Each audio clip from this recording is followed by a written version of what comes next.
Success to all में आपका स्वागत है। जैसा कि आप स्क्रीन पे देख रहे हैं, बीएसएससी इंटर स्तरीय सेट नंबर आज हम लोग 6 को देखेंगे।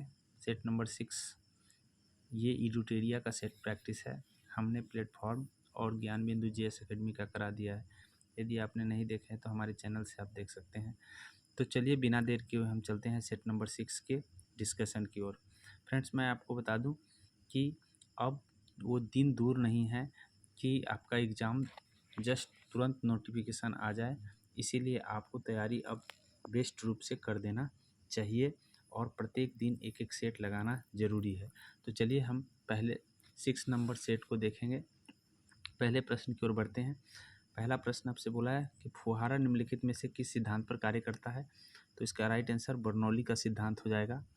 याद रखेंगे कि बहते हुए तरल पदार्थ में गति की वृद्धि भी बर्नौली सिद्धांत पर ही कार्य करते हैं, जिससे क्या होता है कि उसका दाब बहने से गति में होने पर दाब कम हो जाता है। इस बातों को ध्यान रखेंगे।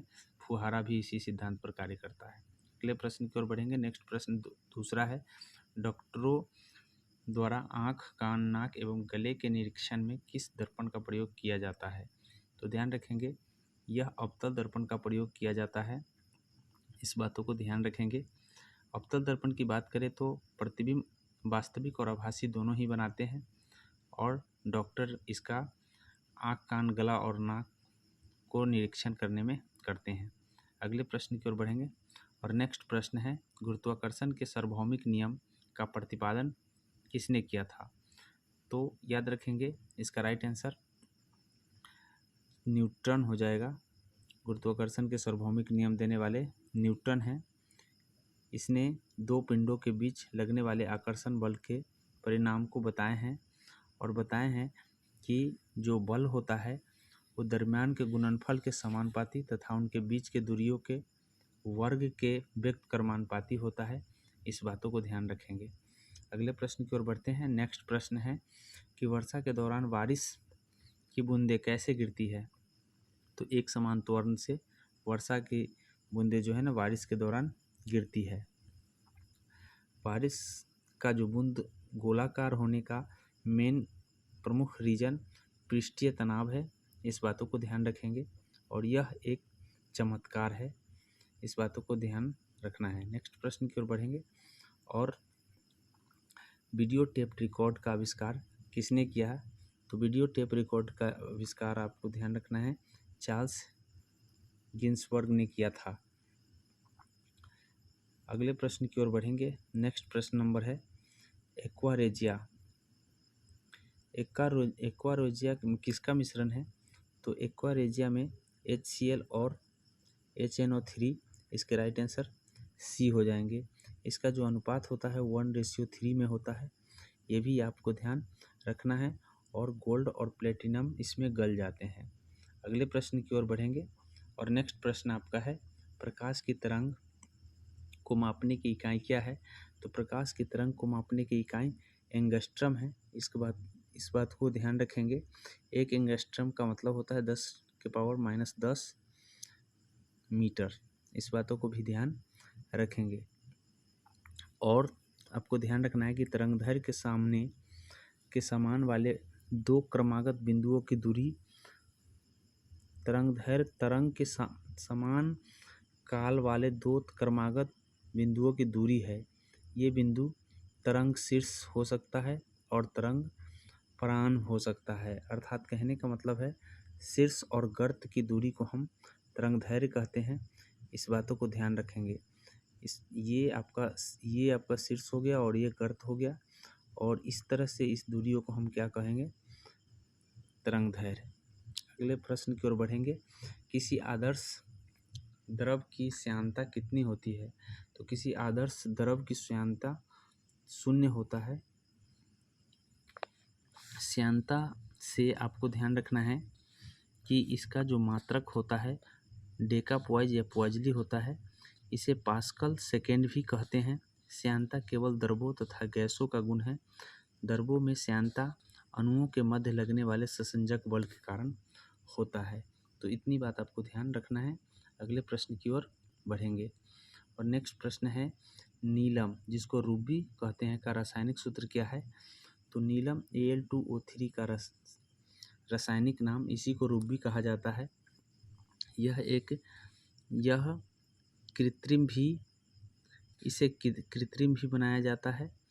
इस बातों को ध्यान रखेंगे।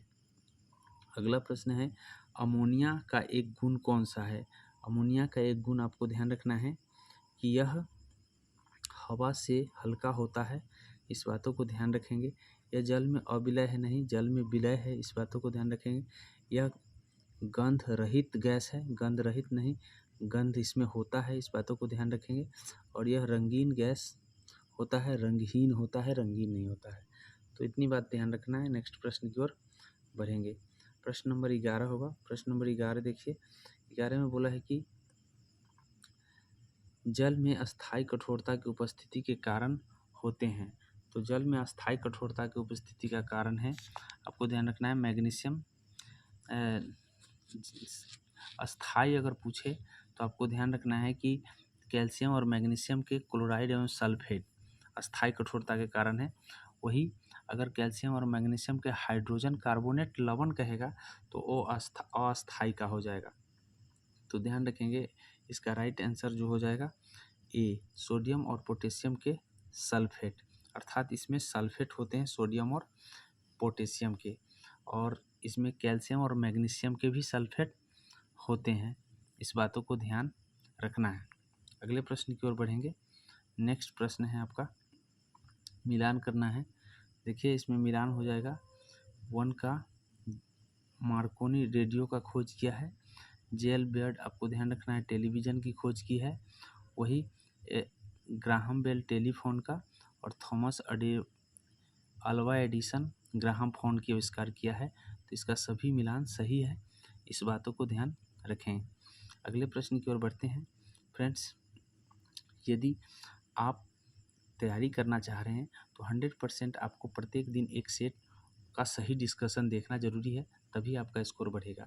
प्रयोगशाला में सिल्वर नाइट्रेट घोल को ब्राउन बोतलों में रखा जाता है, क्योंकि याद रखेंगे, क्योंकि ब्राउन बोतलों में प्रकाश गुजरने का रास्ता बंद हो जाता है। इस बातों को ध्यान रखेंगे। राइट आंसर इसका हो जाएगा बी। अगले प्रश्न की ओर बढ़ेंगे और नेक्स्ट प्रश्न नंबर 14 है। 14 में बोला हाइपो का रासायनिक सूत्र क्या है? तो हाइपो का रासायनिक सूत्र आपको ध्यान रखना है, Na2S2 और O3 5H2O होता है। राइट आंसर इसका ए हो जाएगा, हाइपो। वही आपको ध्यान रखना है कि कॉस्टिक सोडा NaOH होता है। वही आपको ध्यान रखना है कि कॉस्टिक पोटास KOH होता है, और नाइटर जो होता है KNO3 होता है। नौसादर की बात करें तो मेथेन क्लोराइड को नौसादर कहते हैं, PbO को लिथार्ज कहते हैं, लाल सिंदूर Pb2O4 को कहते हैं। अगले प्रश्न की ओर बढ़ते हैं। निम्नलिखित में कौन सा युग्म का सही मिलान नहीं है? तो सही मिलान नहीं है ये पूछा है, तो ध्यान रखेंगे कि विटामिन B1 का नाम बायोटिन नहीं थायमिन है। बाद बाकी यहाँ सभी सही हैं, यहाँ पे ऑल सभी सही हैं, एक बार देख लीजिएगा। अगले प्रश्न की ओर बढ़ते हैं। निम्नलिखित में से कौन सा कोशिका मानव शरीर की सबसे लंबी है? तो तंत्रिका कोशिका मानव शरीर की सबसे लंबी कोशिका है। इस बातों को ध्यान रखेंगे, और इसका इकाई जो है न्यूरॉन है। अगले प्रश्न की ओर बढ़ेंगे। नेक्स्ट प्रश्न है कि एक वयस्क में सामान्यतः चवर्णक होते हैं। चवर्णक का अर्थक मोलर। तो याद रखेंगे, दांत के 4 प्रकार होते हैं। एक कृंतक होते हैं जो अगले चपटे धारदार हो दांत होते हैं, जो भोजन को काटने में मदद करता है, और यह जो है ऊपरी और निचले जबड़े में 4-4 होते हैं। तो यहाँ पे बोला है कि चवर्णक बोला है, यहाँ कृंतक नहीं बोला है।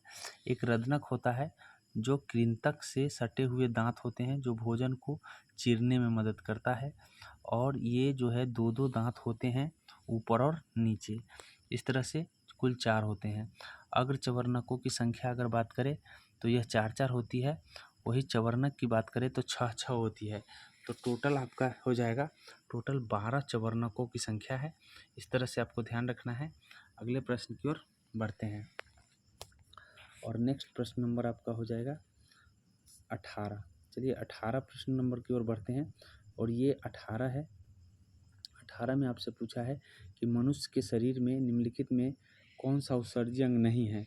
तो आपको ध्यान रखना है कि हृदय उत्सर्जी अंग नहीं है, त्वचा, वृक्क और यकृत,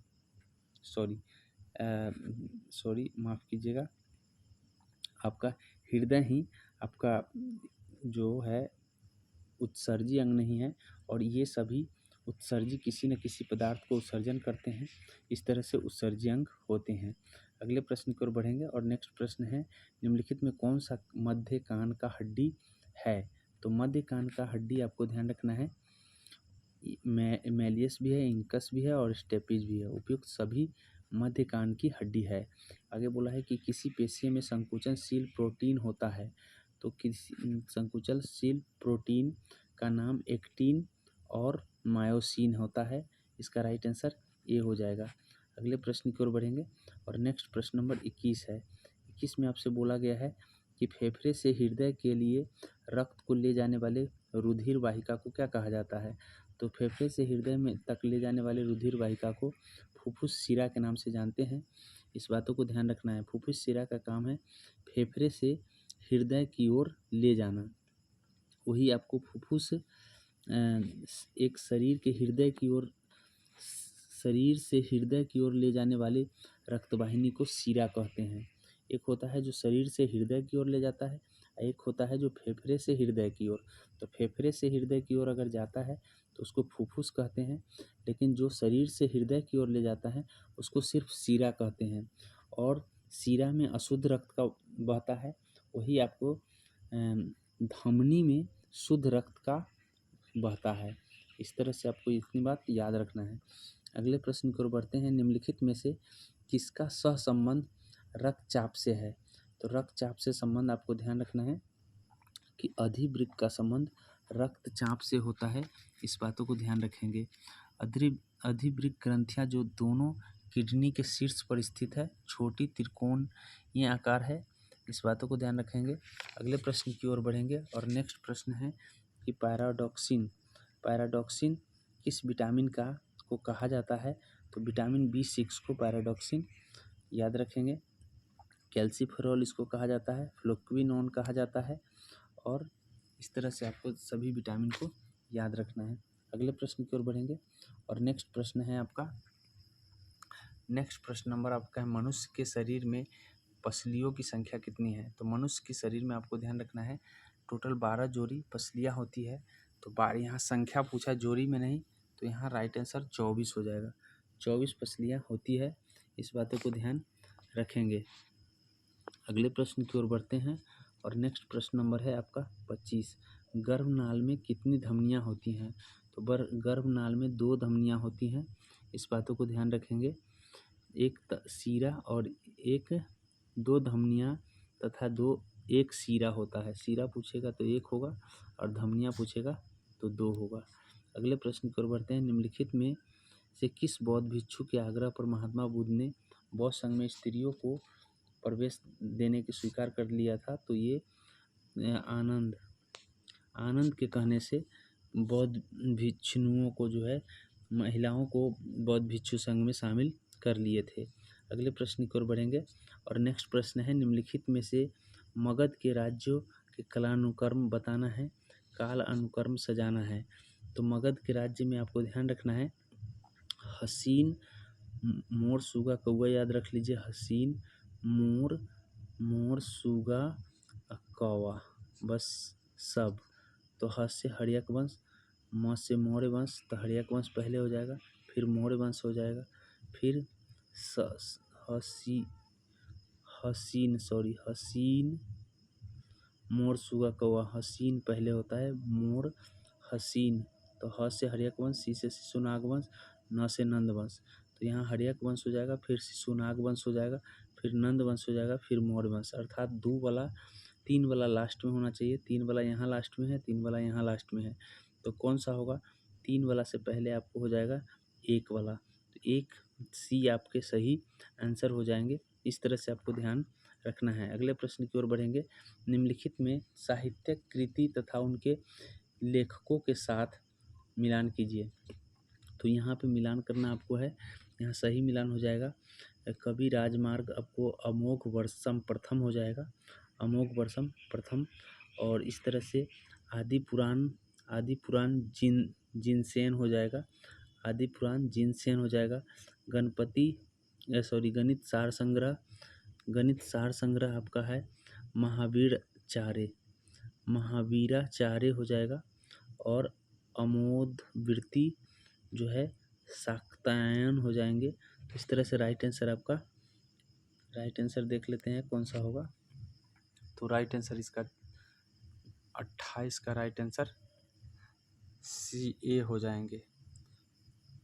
इस तरह ए नहीं सी होगा। राइट आंसर इसका हो जाएगा सी। अगले प्रश्न की ओर बढ़ते हैं। नेक्स्ट प्रश्न है आपका, तुर्कान चहलगानी का निर्माण किसने कराया? तुर्कान चहलगानी का निर्माण तुर्कान चहलगानी आपको ध्यान रखना है इल्तुतमिश ने इसका निर्माण किया था, बलबन ने इसे समाप्त कर दिया था। तो इतनी बात आपको ध्यान रखना है कि निर्माणकर्ता आपका है इल्तुतमिश और समाप्तकर्ता बलबन है। इसके राइट आंसर बी हो जाएंगे। अगले प्रश्न की ओर बढ़ेंगे और नेक्स्ट प्रश्न है, निम्नलिखित घटनाओं पर कालानुक्रम के अनुसार सजाना है। तो ध्यान रखेंगे कि कालानुक्रम के सजाने के अनुसार आपको सबसे पहले जो है रोमन कोलियसियस का पूरा होना सबसे पहले आएगा। फिर उसके बाद आपको है भारत में गुप्त राजवंश आना। तो इस तरह से आपको बी सी के बाद बी इसमें दिया हुआ है, तो सी सबसे पहले यहाँ दिया है, एक ही में दिया है, तो राइट आंसर इसका ए हो जाएगा। अगले प्रश्न की ओर बढ़ेंगे और नेक्स्ट प्रश्न है आपका 31। बोला है सूफी संत के अनुसार मिलान करना है। तो ध्यान रखेंगे शेख निजामुद्दीन औलिया, ये निजामुद्दीन औलिया चिश्ती संप्रदाय से थे। जकारिया जो थे आपको सुहारवर्दी संप्रदाय से थे। और मियाँ मीर आपको कादरी संप्रदाय से थे। और अहमद सरहिंदी नक्शबंदी से थे। तो इस तरह से आप देख लीजिए कि कौन सा आएगा। तो शेख निजामुद्दीन आपको है चिश्ती, तो चिश्ती यहाँ पे पहले का हो जाएगा आपका 3, पहले का 3 एक ही में है। इस तरह से बी इसका राइट आंसर हो जाएगा। अगले प्रश्न की ओर बढ़ेंगे और नेक्स्ट प्रश्न है आपका 1857 की क्रांति सर्वप्रथम कहाँ प्रारंभ हुआ था? तो 1857 की क्रांति आपको सर्वप्रथम मेरठ में प्रारंभ हुआ था। 10 मई 1857 को यह प्रारंभ हुआ था। 29 मार्च 1857 को बैरकपुर छावनी में मंगल पांडे ने चर्बी वाले कारतूस के लिए बगावत किया था। तो इस बातों को भी ध्यान रखना है। निम्नलिखित में से संधियों को कालानुक्रम सजाना है। तो ध्यान रखेंगे कि सालवाई की संधि 1782 में हुआ था। सालवाई की संधि 1782। वही श्रीरंगपट्टनम की 1792 हो जाएगा, 1792। और उसके बाद अमृतसर का 1809 हो जाएगा। और बसीन की संधि 1802 हो जाएंगे, 1802। तो इस तरह से आपका हो जाएगा पहले 4, फिर 3, फिर 2, फिर 1, 4, 3, 2, 1। राइट आंसर इसका हो जाएगा सी। अगले प्रश्न की ओर बढ़ेंगे और नेक्स्ट प्रश्न आपका है 34। भारतीय राष्ट्रीय कांग्रेस 1885 में महासचिव कौन थे? तो 1885 के महासचिव एओ ह्यूम को बनाया गया था। इस बातों को ध्यान रखेंगे। और WC बनर्जी अध्यक्ष बने थे प्रथम अधिवेशन के। और इस तरह से 72 प्रतिनिधियों ने भाग लिया था पहला अधिवेशन में। भारतीय राष्ट्रीय कांग्रेस की स्थापना ऑक्टेवियन ह्यूमन नामक ब्रिटिश व्यक्ति ने ही किया था। डलहौजी के राज्य हड़प नीति सबसे पहले किस राज्य पर लागू हुआ?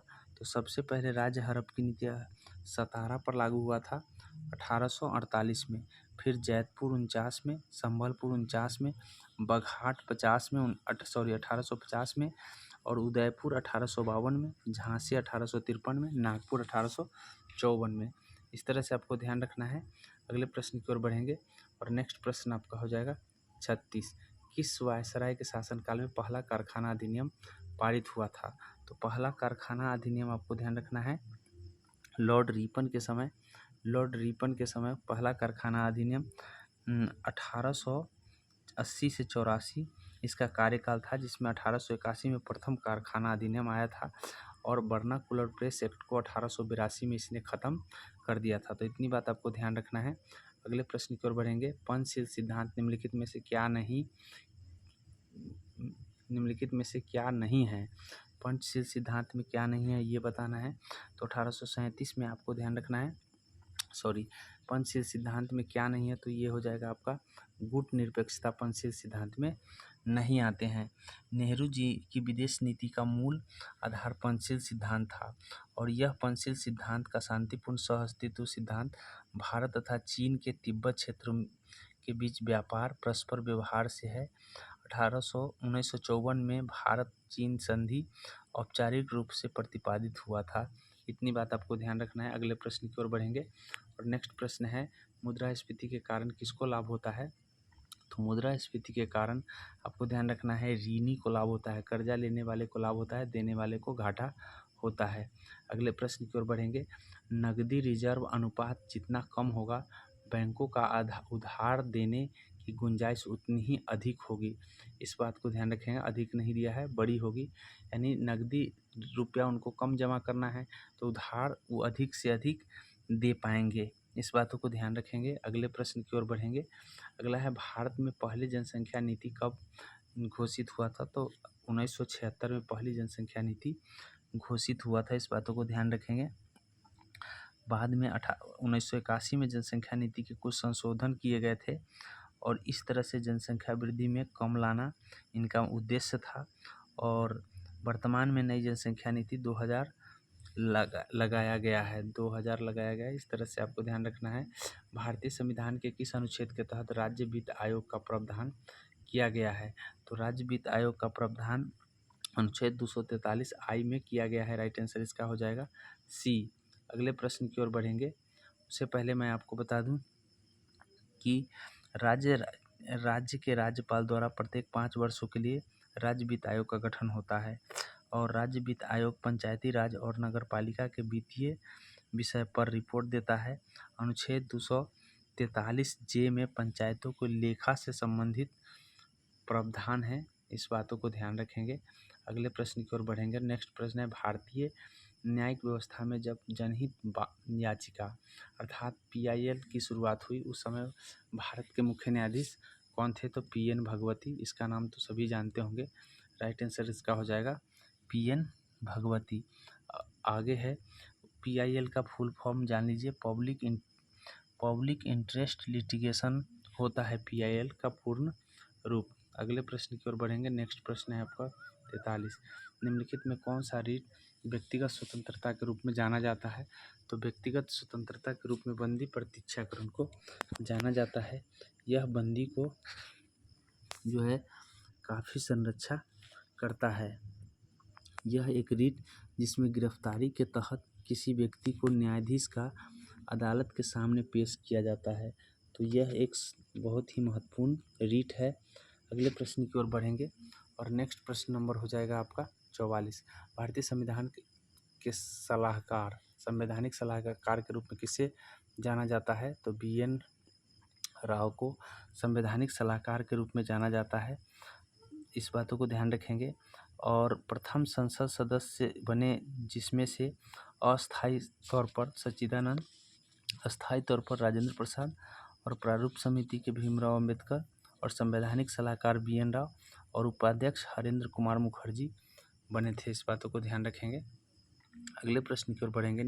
भारतीय संविधान में अध्यादेश का प्रावधान किस अधिनियम से लिया गया है?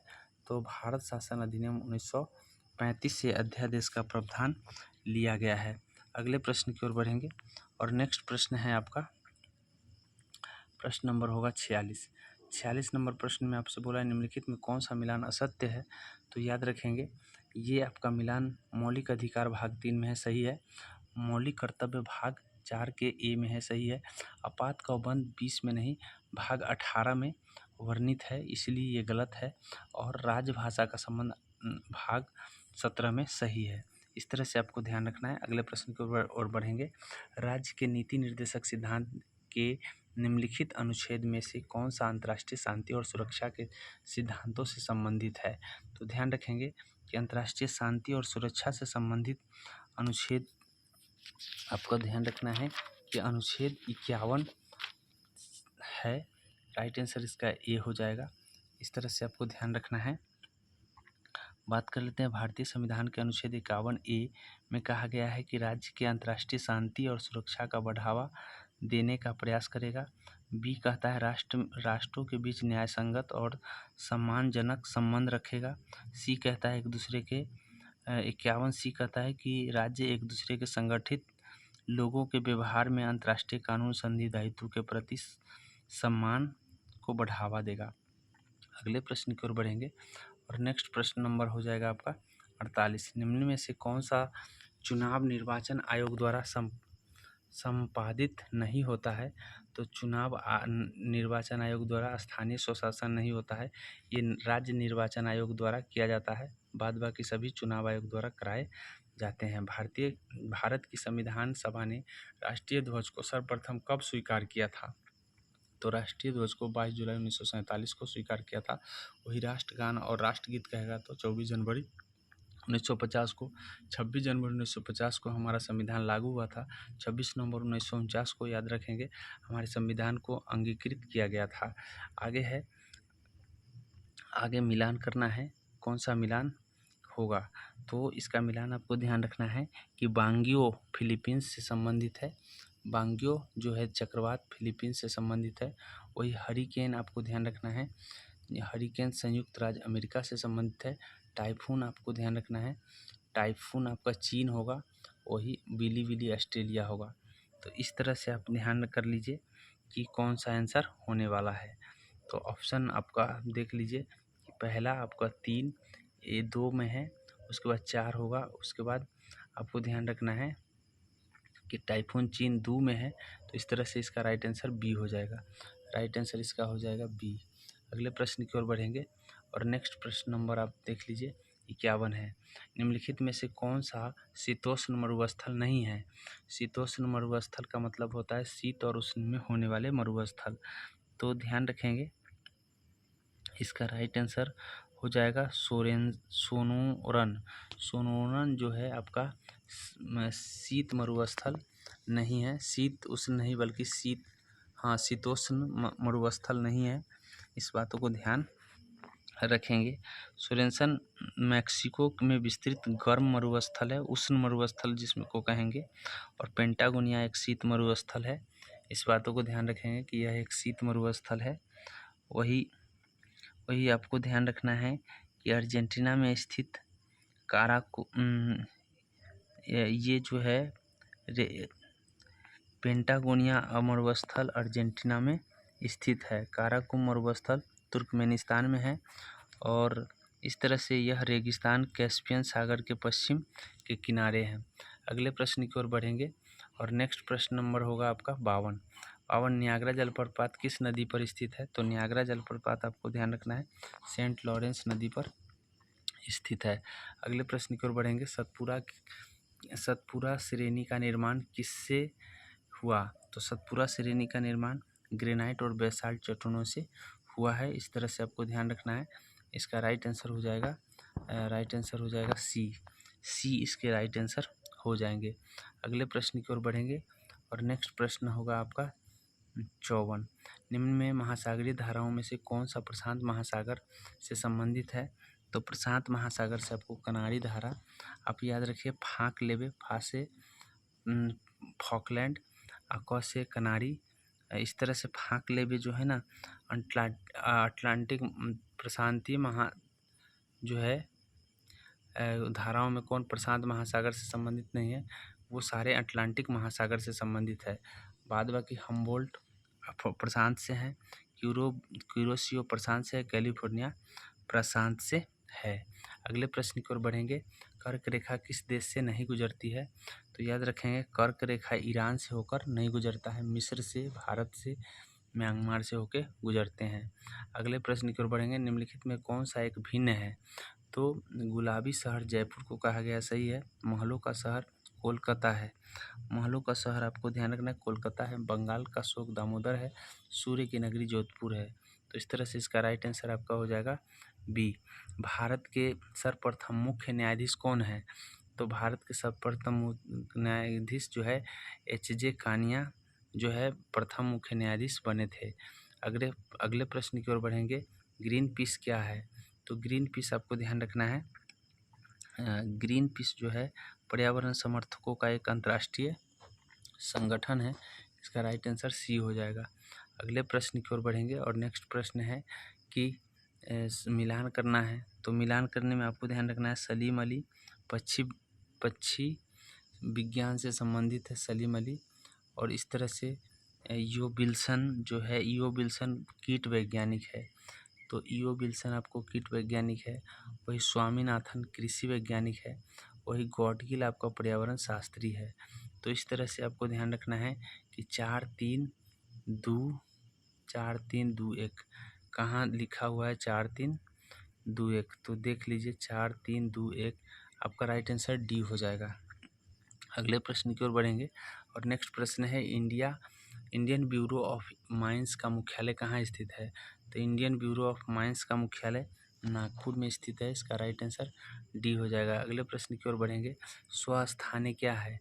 तो स्वस्थाने आपको ध्यान रखना है स्वस्थाने क्या है। तो स्वस्थाने वनस्पति जंतुओं को संरक्षण के लिए मूल प्रकृति आवास क्षेत्र बनाना है। इसके राइट आंसर आपको ए हो जाएगा। इस तरह से ध्यान रखना है। अगले प्रश्न की ओर बढ़ेंगे। नेक्स्ट प्रश्न होगा आपका 63 नंबर प्रश्न में देखिए कि राष्ट्रीय पर्यावरण अनुसंधान केंद्र कहाँ स्थित है। तो राष्ट्रीय पर्यावरण अनुसंधान केंद्र आपको ध्यान रखना है नागपुर में ही स्थित है। तो नागपुर इसके राइट आंसर हो जाएंगे। अगले प्रश्न है राजश्री नाम से किसे जाना जाता है। तो राजश्री नाम से आपको ध्यान रखना है पुरुषोत्तम दास टंडन को राजश्री नाम से जाना जाता है। निम्नलिखित में कौन सा उष्णकटिबंधीय घास भूमि है। तो उष्णकटिबंधीय आपको ध्यान रखना है कि उष्णकटिबंधीय भूमि घास कौन सा है। ऑप्शन में लानोज, स्टेपीज, वेल्ड। इस तरह से आपको ध्यान रखना है कि लानोज उष्णकटिबंधीय है और बाद बाकी इसमें कुछ शीतोष्ण भी है। विश्व बैंक का मुख्यालय कहाँ स्थित है। तो विश्व बैंक का मुख्यालय वाशिंगटन डीसी है। विश्व बैंक का मुख्यालय वाशिंगटन डीसी। निम्नलिखित में से किससे नियुक्त किए गए मुख्यमंत्री के संबंध में कौन सही सुमेलित है। सही सुमेलन करना है, आपको ध्यान रखना है। तो छत्तीसगढ़ का विष्णुदेव सहाय जो है छत्तीसगढ़ का है। तो यहाँ छत्तीसगढ़ के मुख्यमंत्री विष्णुदेव सहाय सही है। उसके बाद है मोहन यादव मध्य प्रदेश के सही है। भजन लाल शर्मा राजस्थान के सही है। ऑल आर करेक्ट हो जाएगा। अगले प्रश्न की ओर बढ़ेंगे। डेविस कप 2023 का खिताब किसने जीता है।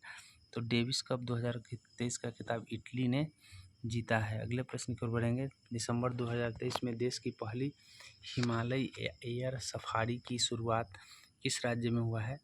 तो हिमालय एयर सफारी की शुरुआत आपको ध्यान रखना है उत्तराखंड में हुआ है। ये उत्तराखंड में हिमालय एयर सफारी का शुरुआत हो गया है। हिंदी महासागर और दक्षिण लाल सागर हुतू विद्रोहियों द्वारा समुद्री जहाज़ों में निशाना बनाया गया हुतू विद्रोही कहाँ से संबंधित है। तो यह ओमान से संबंधित है। अगले प्रश्न की ओर बढ़ेंगे। निम्नलिखित में से किसके द्वारा मछुआरों की सुरक्षा बढ़ाने के लिए डिस्ट्रेस अलर्ट ट्रांसमिशन विकसित किया गया है। तो यह जो है आपको इसरो के द्वारा किया गया है। अगले प्रश्न की ओर बढ़ेंगे। हाल ही में बीसीसीआई ने किसे पूर्व क्रिकेटर को जर्सी रिटायर कर दिया है।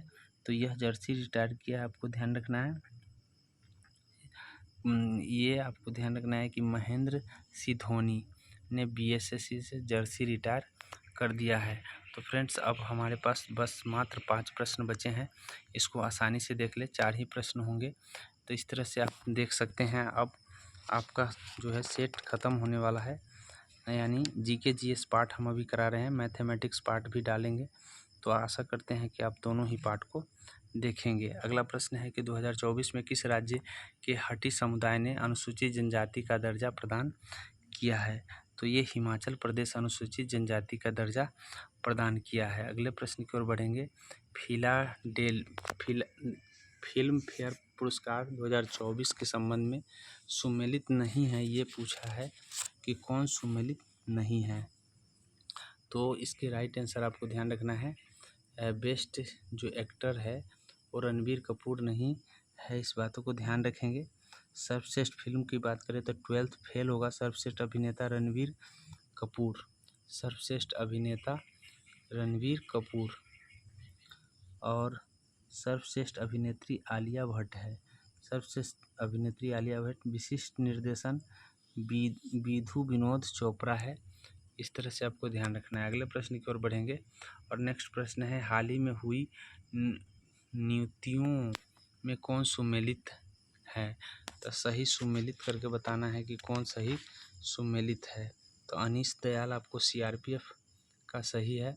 उसका अरविंद पनगठिया 16वें वित्त आयोग सही है। अरविंद बागची संयुक्त राष्ट्र संघ के अस्थायी प्रतिनिधि, तो ये आपको हो जाएगा राइट आंसर, आपको हो जाएगा सभी सुमेलित है, सभी सही है। नेक्स्ट प्रश्न बढ़ेंगे और बोला है कि कोटिंग India England Mughal India the origin of empire नामक पुस्तक किसने लिखा है? तो आपको ध्यान रखना है, इसके राइट आंसर हो जाएंगे सी, नंदिनी दास लिखा है। तो फ्रेंड्स, आशा करते हैं कि ये सेशन आपको अच्छा लगा है। अच्छा लगा है तो लाइक और सब्सक्राइब जरूर करें, इसे आगे का बढ़ाने का प्रयास करें ताकि हम दूसरे नए सेट के साथ पहुंच सके। तो चलते हैं, लेते हैं विदा। जय हिंद, जय भारत।